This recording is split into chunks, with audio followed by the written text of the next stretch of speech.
Alors, on va répondre à la question du jour. J'adore comment tu maquilles tes yeux, mais ça me semble extrêmement compliqué. Est-ce que tu peux m'expliquer ce que tu utilises? Donc, comme vous le savez, chez Bleu Cocotte, ce qui m'intéresse, c'est de créer des produits qu'on va appeler universels, c'est-à-dire qui s'adaptent à quasiment tous les types de visages, toutes les morphologies, tous les styles de vie, toutes les personnalités. Et ce fard à paupières en fait partie. Je pense que la plupart l'ont reconnu. C'est le fard à paupières irrésistible de chez Bleu Cocotte. C'est celui que je porte la plupart du temps, pas 100% du temps, mais la plupart du temps.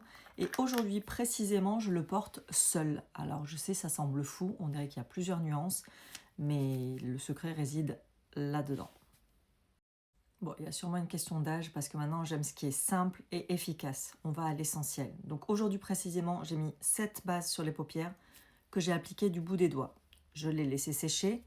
En fait, c'est une base qui empêche que l'ombre à paupières aille dans le creux, migre, et que vous ayez un maquillage qui ne ressemble absolument pas à ce que vous avez fait le matin en fin de journée. C'est un petit peu technique au départ, mais on s'y fait très rapidement. C'est une base en fait qui est légèrement collante, donc là où vous mettez votre ombre à paupières par-dessus, votre ombre à paupières va rester. Donc il ne faut pas se rater, effectivement. Donc il y a bien sûr plein de façons de faire, je vous donne ma technique à moi. Après tout, ça fait quand même plus de 25 ans que je suis dans le milieu, donc j'ai peut-être trouvé la technique la plus simple. Vous prenez votre ombre à paupières et moi je préfère démarrer au doigt. Je trouve qu'on a plus de contrôle, ça permet de déposer le pigment sans aller altérer l'effet brillant en fait finalement qu'on adore. Donc la théorie c'est je prends mon ombre à paupières sur mon doigt, je viens tapoter l'ensemble de ma paupière fixe quand je veux faire un smoky, c'est-à-dire ce genre de maquillage. Une fois que j'ai appliqué l'ombre à paupières, on va dire comme une espèce de demi-cercle, vous prenez votre pinceau propre, n'est-ce pas, le pinceau flou, et vous venez ici flouter là où votre ombre à paupières s'arrête. Il ne faut pas que ça fasse quelque chose de trop net, c'est pas ça qu'on cherche. Pour un effet smoky plus intense, vous venez cette fois-ci directement avec votre pinceau prélever de la matière et vous partez du coin externe de l'œil en faisant mourir votre fard à peu près vers le milieu. Pareil, vous n'arrêtez pas net votre ombre à paupières, vous l'estompez un peu sur un petit papier et vous faites mourir l'ombre à paupières ici.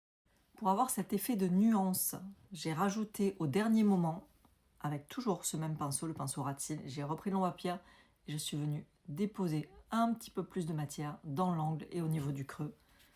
Et lui, c'est toujours mon meilleur ami, je suis venue estomper les derniers pigments juste ici. Ça, c'est vraiment la version la plus sophistiquée. Vous pouvez tout à fait utiliser la base et ensuite vous faire uniquement un ras de cils supérieur mascara. Vous pouvez également faire la version ras de cils supérieur, demi-paupière en bas et du mascara, ou carrément la full version comme ceci. Et pour tous celles qui vont me demander si on peut porter carrément le smoky tout le tour de l'œil avec du crayon dans l'œil, personnellement sur moi ça me durcit énormément alors que c'était un maquillage qui je pense avant 40 ans m'allait très bien. Je trouve qu'aujourd'hui ça me durcit, ça me plombe, ça me fatigue. Donc vous pouvez toujours essayer et vous ferez votre expérience vous-même.